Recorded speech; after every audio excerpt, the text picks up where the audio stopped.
Muy buenas, soy el profesor Rafael Angulo y en esta oportunidad les vengo a desarrollar el sexto video sobre la teoría de la personalidad de Carl Jung. Sin más preámbulos, comencemos. En el presente video desarrollaré principalmente la aplicación de la teoría de Jung, empezando por el tema de la asociación de palabras.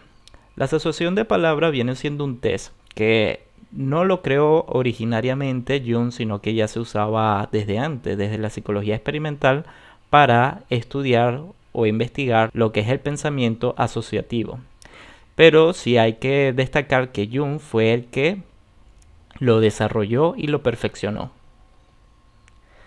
Hay una película muy interesante donde se puede ver descrito de manera bastante gráfica y en una escena cómo se empleaba este método por Jung. Y en la película se llama Un método peligroso. Ese es el nombre en español, ese es el título en español.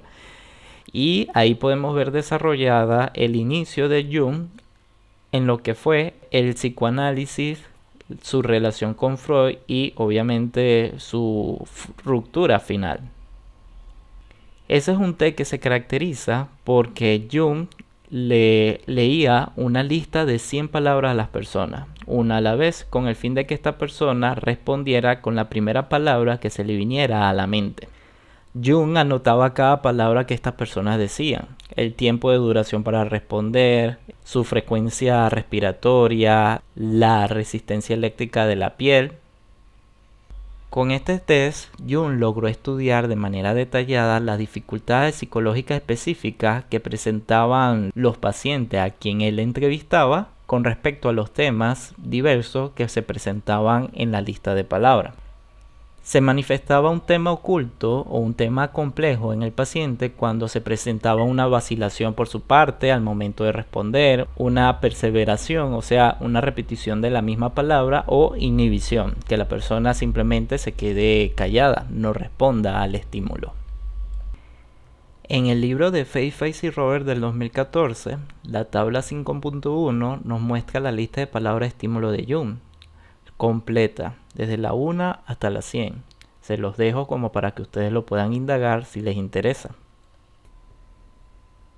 Originariamente, el test de asociación de palabras tenía la intención de ser un respaldo empírico a las ideas de Freud, la cual postulaba que el inconsciente actúa de forma automática y se pudiera ver reflejada en esta asociación de palabras. No obstante, en la actualidad el test de Jung de asociación de palabras se utiliza para revelar complejos. Y la forma de ver cómo una palabra ha contactado con un complejo es de la siguiente forma. Si la persona tiene dificultad para respirar mientras responde, hay cierta incoherencia con la palabra estímulo con la palabra asociada, falta de atención con las instrucciones, o sea que la persona está divagando justamente en ese momento, cambios galvánicos de la piel, o sea hay cierta resistencia de la piel que en un primer momento no demostraba, reacciones retardadas, la persona tarda en responder más de lo habitual o del promedio que se manifiesta con las 100 palabras. Y respuestas múltiples, la persona no solamente dice una palabra sino dice otra, dificultad para pronunciar respuesta, indica que hay como una cierta tartamudeo o se le dificulta en sí la palabra asociada con el estímulo en cual escuchó. En lo que respecta a la psicoterapia, Jung se atrevió a clasificar la historia de la misma en 4 modelos. Claro, la historia de la misma hasta donde él se encontraba.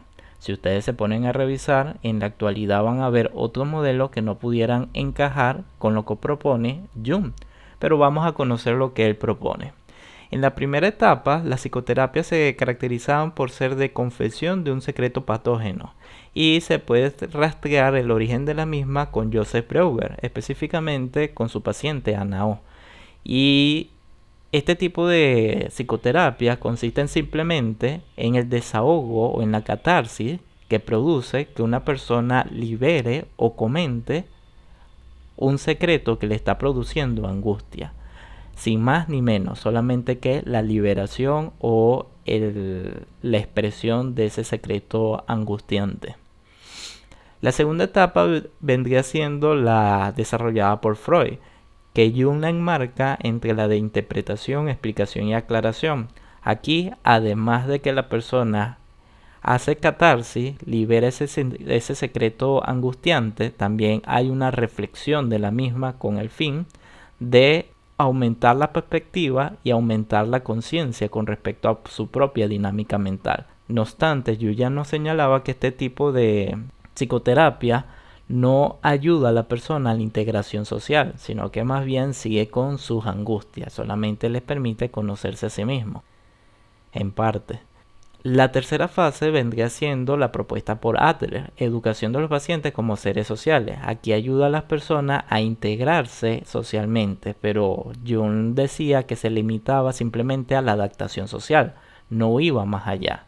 Por lo tanto, Jung propuso una cuarta fase de la psicoterapia, que él las nombró como la de transformación, en donde además que las personas realizan lo antes señalado, también hay una transformación de sí mismo. ¿Qué quiere decir eso? Hay una integración de los aspectos inconscientes con la realidad psíquica en general. Y para ello se necesita que el psicoterapeuta haya pasado por un proceso de psicoterapia y haya avanzado en su desarrollo personal. Sin ello no podrá ayudar a otro psicoterapeuta. Entonces aquí podemos ver cómo Jung mostraba la importancia de que el psicoterapeuta también pasara por un proceso para armonizar su psique. Y también en este tipo de procesos se ayuda a las personas maduras, recordando la fase madura que empieza entre 35 y 40 años, a integrar lo que es su psique y hallar un sentido de la vida.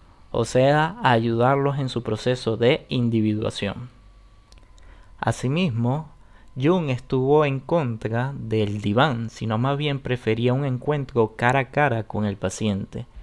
Y esto refleja que el terapeuta no se debería esconder detrás de una máscara o disfraz de autoridad o objetividad científica.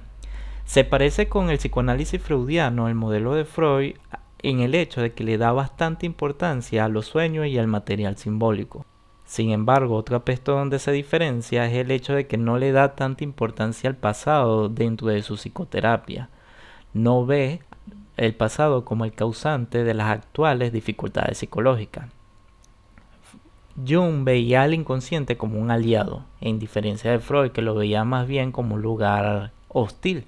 El inconsciente como aliado nos abre la posibilidad de aprovechar el lado creativo que se integra dentro del mismo. Además de que la propuesta de Jung siempre está radicada en la integración de aquellas partes no reconocidas del individuo.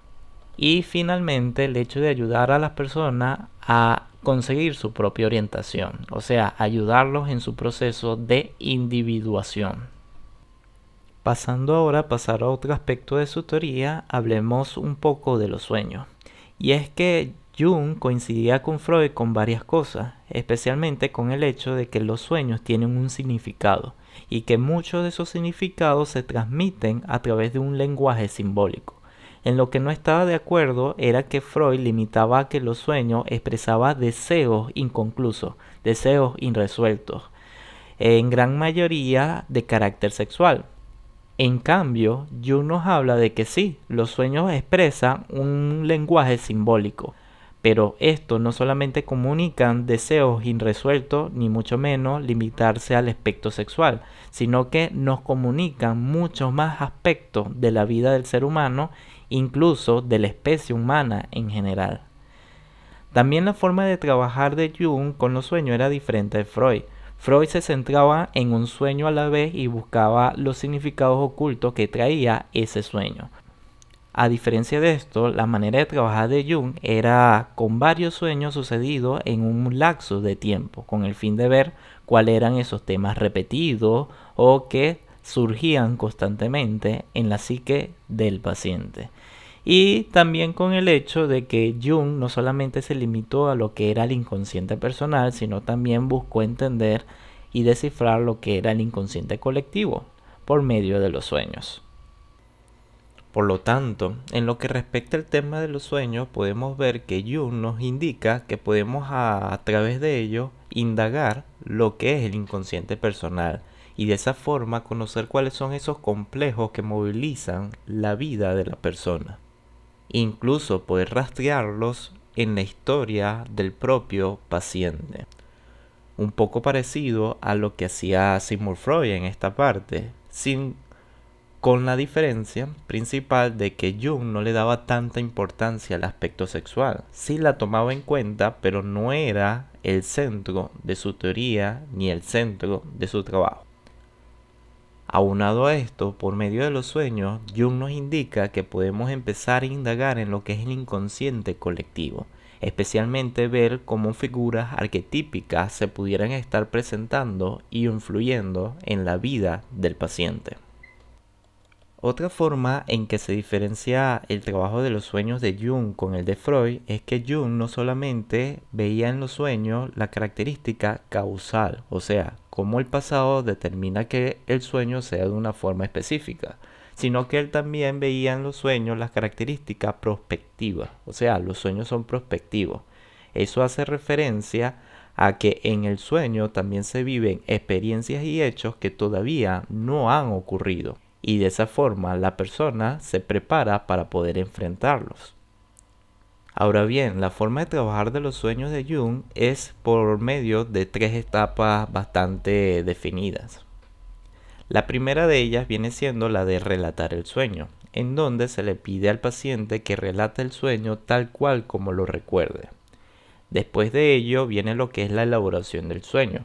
En esta etapa se empieza a hacer la asociación con aquellas imágenes y símbolos que el soñador relata, buscando en ese proceso ver cómo se conectan esas imágenes y esos recuerdos del sueño con experiencias de la vida de la persona o sucesos que están por venir. Esta asociación continuaba hasta que Jung encontraba un tema significativo con el cual trabajar. Y finalmente la tercera etapa del trabajo de los sueños de Jung se refiere a la amplificación, la cual hace referencia a la continuación del sueño en la vida diurna. ¿Qué quiere decir esto?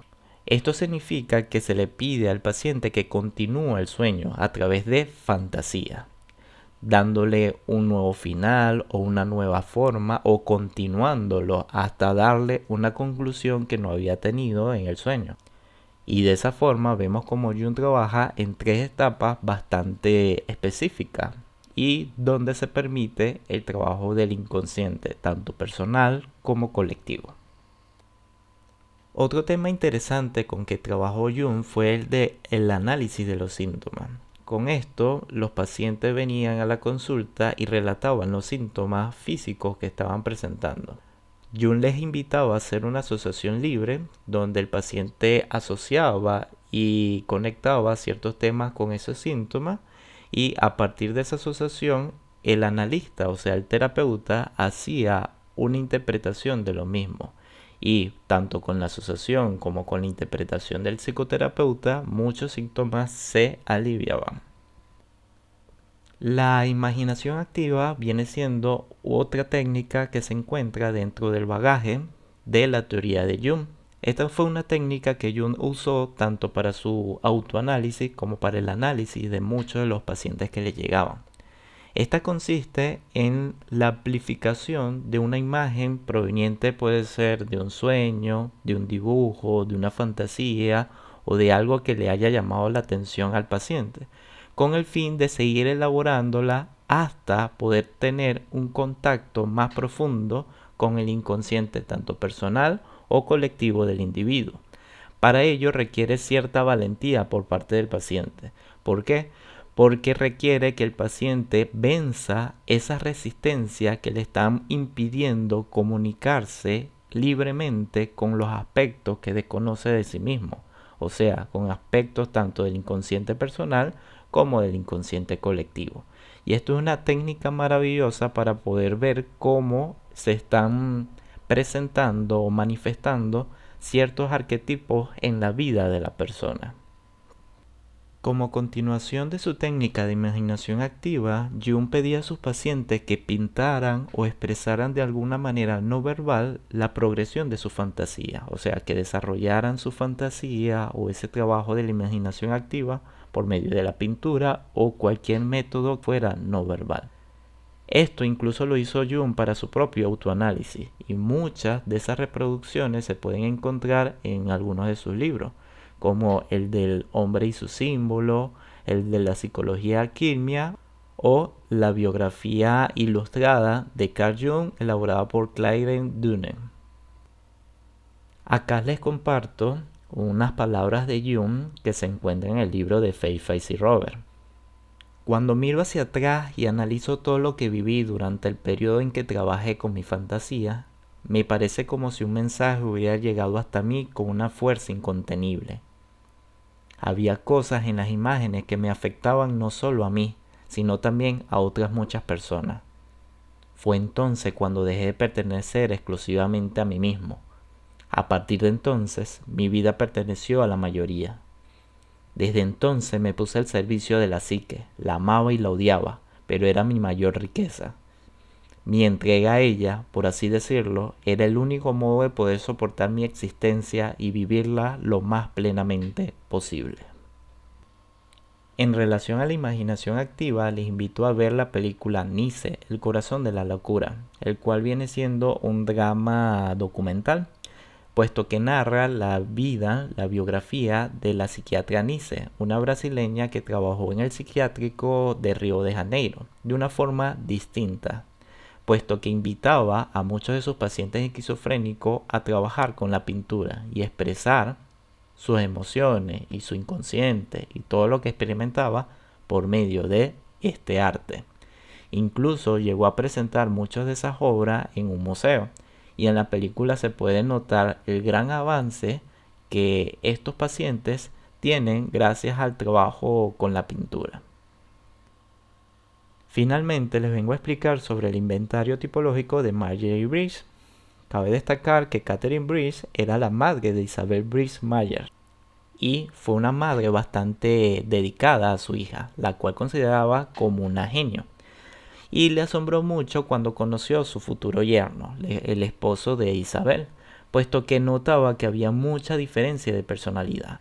Y eso le impulsó a investigar sobre la personalidad, sobre la psicología de la personalidad, y encontró el libro de Jung sobre la tipología de la personalidad, y en base de ese libro construyó lo que fue el test mencionado, el cual se caracteriza por medir la personalidad según los tipos de Jung. Posteriormente, en 1975, Isabel fundó la asociación APT, que es la Asociación Internacional sobre la Psicología de los Tipos, la cual se encarga de enseñar a las personas a aplicar este test y continuar con las investigaciones originadas por su madre y ella. Concluyo este video mostrándoles las referencias empleadas para estas diapositivas.